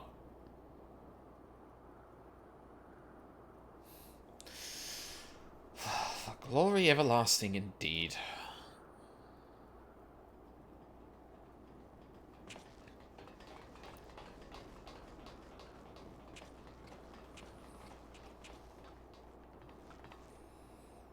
Is it over? Has the danger passed? By a hair's breadth, perhaps, but yes. I'd say we've managed to avoid a fiery ruin.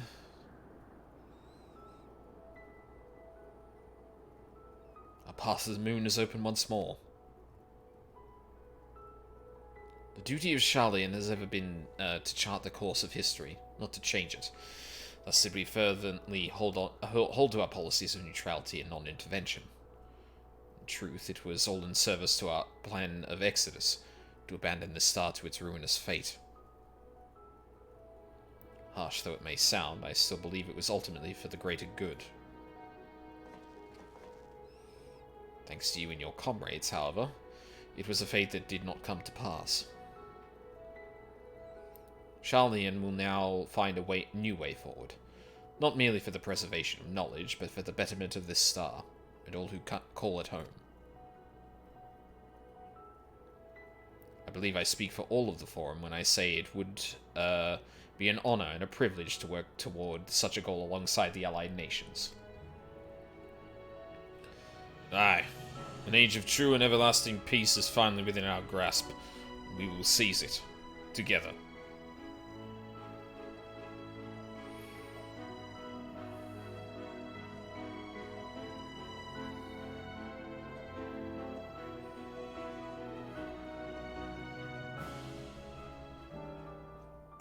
Alrighty then. As much as I would enjoy a riveting conversation with Eorzeus Champion, I really must make ready for the moon. Now, if you'll excuse me.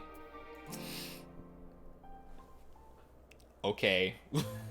Fuck me, I guess.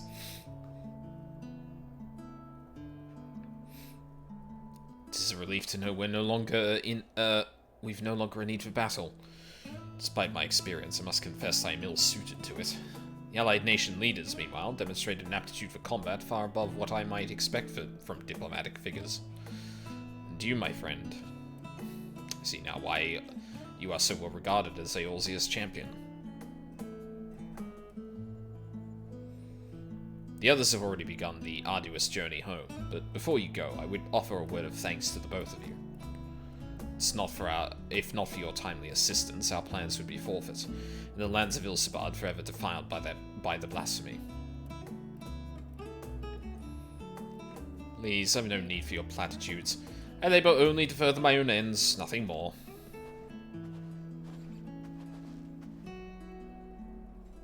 We heard the news. Thank you for everything. With Lord Nerva laid to rest, we've the peace of mind to move on without regret.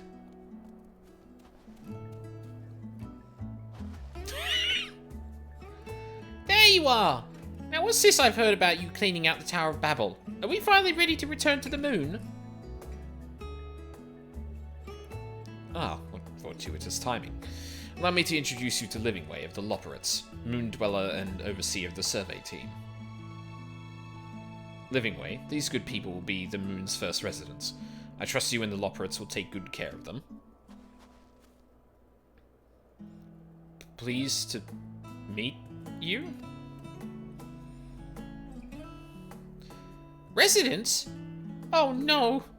Oh yes, splendid! After many, many long years of planning and preparation, the moon is absolutely most definitely ready to accommodate your stay.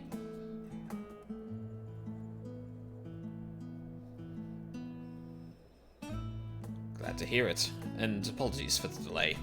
I must first confer with Lorenz and see to our final preparations, but your residents-to-be in the survey team shall be along ere long. Might I trouble you to relay word of our success to Shirabat in Radzathan? I should think the tidings all the more heartening coming from you. Until next we meet.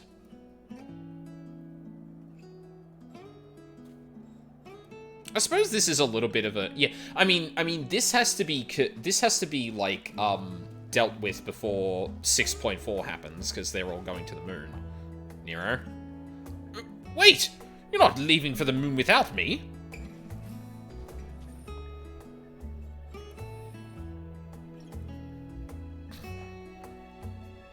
god.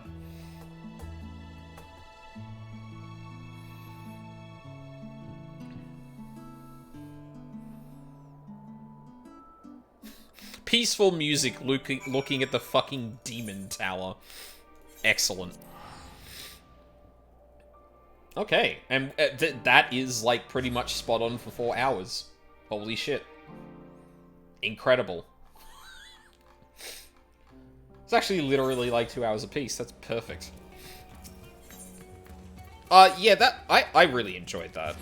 Again, oh god, I built myself up to thinking, oh my god, we're gonna have, like, practically a trial with, the rest of the NPCs, but, like, yeah, I imagine designing a fight where that works in such a small confine with, especially with abilities like that, like, if you have stacks and AoEs, there's only so much room you can take up, and especially in, like, a trial scenario, those tend to be a bit more grand and a bit more complicated, which... yeah, I think the key thing is probably that it leaves less room for the player to mess up, right? Because in a situation, like, imagine that situation with, like, all the orbs along the sides, and then the AoEs on myself, Fourchenault, and Nero. If there were, like, 5 other people there, 5 other people there, and there was only one position for the player instead of, like, back and front, probably, given the size of the AoEs, yeah, it makes it a bit harder to come across. But then again, like, the combination of this thing, and especially with the checkpoints in between, I feel like you could give the leeway there to be like, okay, no, we're gonna dial up the difficulty just a little bit. But to be fair, it was definitely a lot more claustrophobic than, like, a lot of the MSQ stuff tends to be, that isn't like a literal dungeon or a trial. But yeah, still, I kind of wish that was, like, a little bit more difficult, but hey, can't have it all. So it's true then. The blasphemy in Garlemald has been struck down. They were right to call on you, it seems. With no other outstanding reports of blasphemy sightings, I dare say you've slain the last of them. Perhaps now we can finally start to put the final days behind us. Strange that that may sound. On behalf of my fellow delegates in the Radiant Host, I extend to you our humblest thanks. I hope when next I call on you, it will be under more fortuitous circumstances. Crit. Always crit. Yippee! We did it! I did the thing, finally. Yeah, all in all, like, I appreciate that these took the time to kind of visit the nations, because we haven't really visited them in a while. They were obviously kind of important in bringing things together in Endwalker, because it was kind of the culmination of a lot of things that have happened throughout the literal 10 years of story that's happened since A Realm Reborn. But, like, we haven't really visited back with them, and a lot of them, since Stormblood. And there's a lot of opportunity, there's a lot of opportunity taken, I think, to really build on the stuff that's going on there.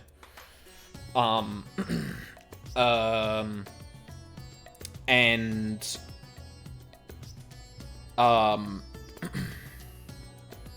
whilst some of them I didn't like as much. Like, Limsa is nice, don't get me wrong, but I feel like the thing with Limsa is that it had its moment in 5.4 where it was like reuniting with the kobolds, and this was just a follow through but with the Sahagin. So, like, there wasn't as much catharsis of like, oh, finally we're going back to do that. It was more like, oh yeah, this is the next step in the thing. Limsa was the one I think is, like, in a unique position there in terms of having, like, a very already established kind of thing going on there. Same with Ishgard, actually, now that I think about it. Although, admittedly, Ishgard had happened, like, way, way earlier, so we really hadn't seen much of what was going on there. And I think the reason Ishgard stands, like, well above Limsa is because of the particular blasphemy's nature. The only one, again, I'm still a little bit iffy on is Gridania. Because it really feels like, if the story wants to bring back good storytelling for Gridania, it needs to start telling stories about Gridania and the struggles it's having.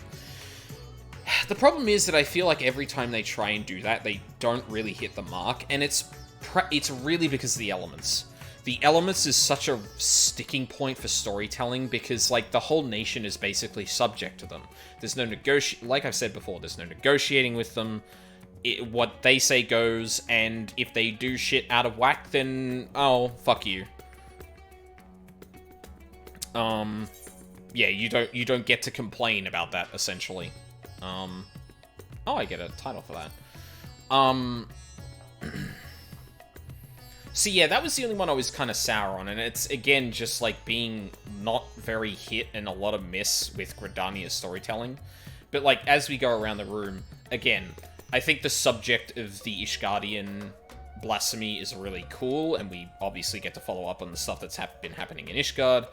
Limsa, yeah, we get to follow up on some threads that were left behind, and they already have the building blocks to kind of, like, tell the story they are, so, like, it was really just a continuation and not a, oh, yeah, that's cool to see.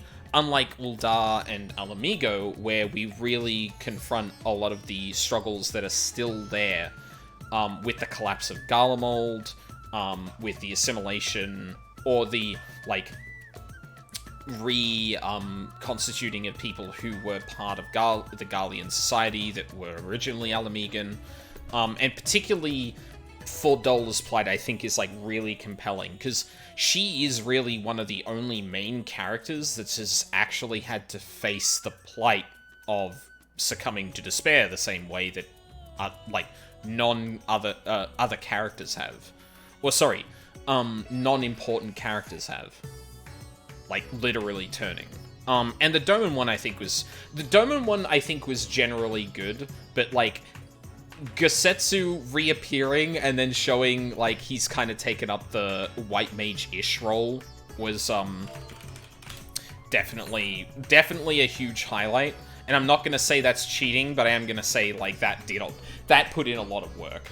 And then the follow-up, I think, was, pretty damn good as well. Like, again, like, the end duty and the complexity I would have liked to see from it, just, like, having all eight significant leaders in the same place, or all 6 significant leaders, myself and Nero there, like, would have been, like, so cool to actually have, like, a complex 8-person duty.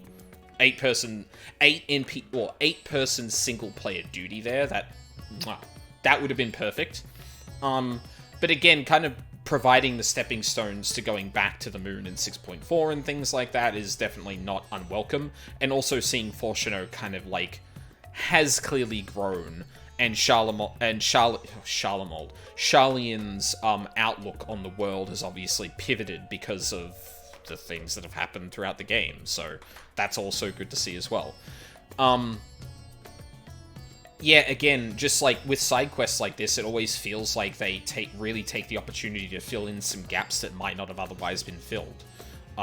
It is a shame some of that doesn't appear in the MSQ, but at the same time, like, it gives the MSQ more time to think about other things with, like, major quote-unquote side content, like filling in some foundational stuff in the future. Like, the next expansion almost certainly is going to be exploring more of the planet, I feel. Like, I would put money on it being Mericidia. So, like, some extra things being established about where the nations are at the moment before we step into that is, like, a good thing to establish. Charlemagne. I don't even want to imagine what the fusion of those two fucking nations would be like. Jesus. That alternate timeline is cursed. It's a nice little closing act while we move on to new ventures. Yeah, exactly. And I think for the prospect of, like, some place like Mericidia or some third party asking for exceptional people from Eorzea to help with something outside of Eorzea, it's important to establish, like, where the nations are at before we move forward. Because once some place like Mericidia is established, then other nations are going to start interacting with them, and that's going to introduce some complexities, because Mericidia is quite unique compared to most nations. But yeah, overall, it's fucking absolutely great side quests. I'm super glad they took the time to do what they did with this. And it honestly, like, if it was this or doing a lot of job quests, I think I prefer this much better. This allows them to remain a lot more focused, whereas like doing like an extra like 5 or 6 quests for every single job is like, yeah.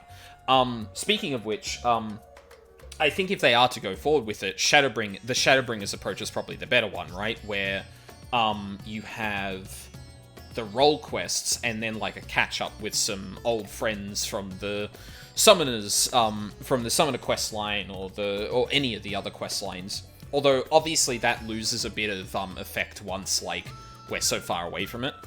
So I'm interested to see like what they do with them going forward, if they stick with role quests and never do job quests again, or if they might like go back to like a small amount of, or like a variant where like you have role quests and then there's one job quest in the middle of it that maybe like, you know, brings together a lot of the range DPS and the melees and stuff like that to come across a common foe or something like that. Because like I don't like the idea of like a lot of those characters just saying basically fridged forever. Like, what happened to Zerun? Tia?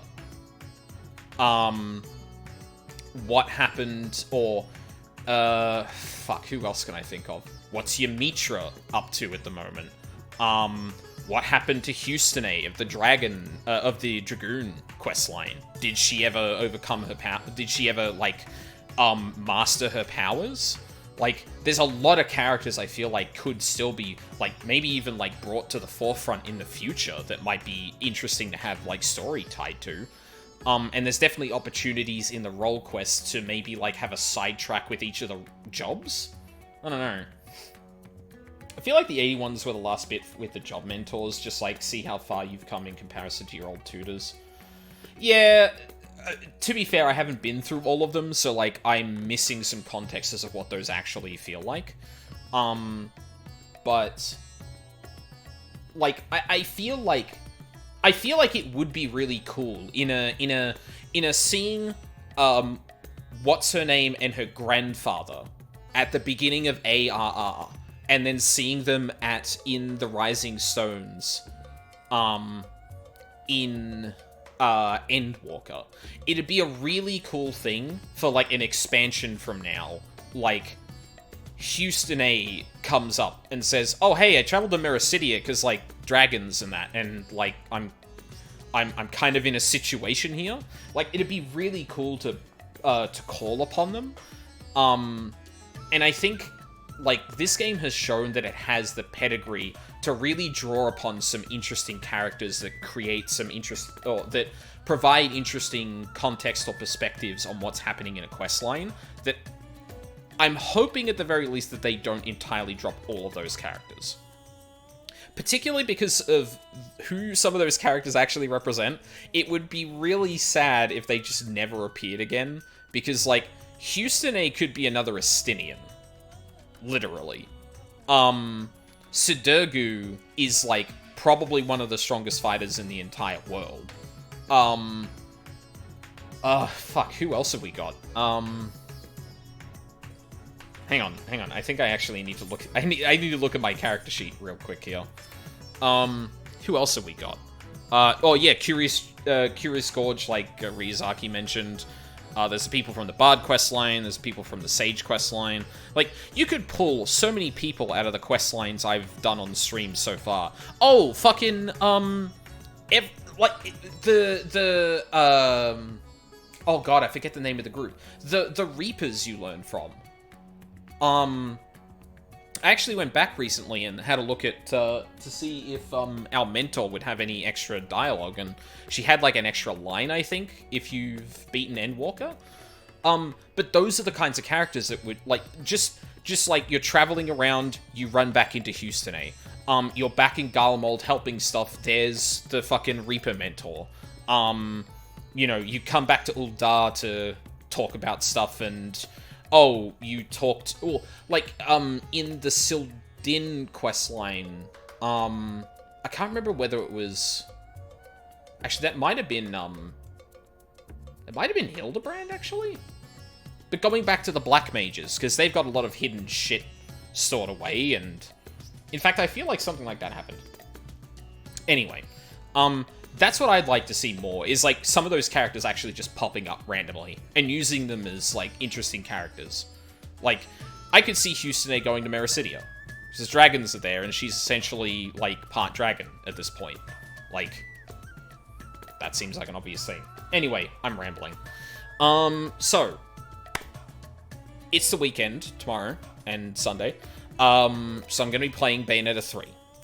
Now, tomorrow I've got some stuff on in the morning, so I'm not going to start that until around midday, I think. We'll see what happens. But I will be doing, like, a longer stream on Sunday. Don't know how far I'm going to get through that. I've beaten the Godskin duo, so, in terms of Elden Ring, that might be on, during the week again. We'll see what happens, again. I might do some more, like, 14 cleanup. 14 feels like a fun thing to have on the Friday nights, I think, because it's, relatively laid back, and it's not, like... that would mean dropping Blasphemous, though. I'd probably still do Blasphemous on a Friday night, because I feel like I don't need to dedicate too much time left to beat it, but we'll see. I'm like 60 to 70% through the map or something like that, so I'm hoping we're nearly at the end of that, but that might be on the back burner until next week. And then...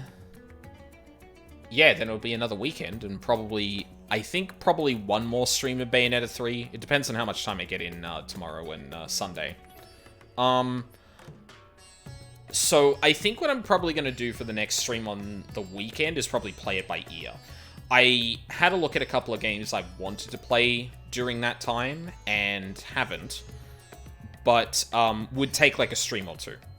And I think those might be a good filler for after Bayonetta 3, when I have a bit more time to kind of like think about what I'm going to play.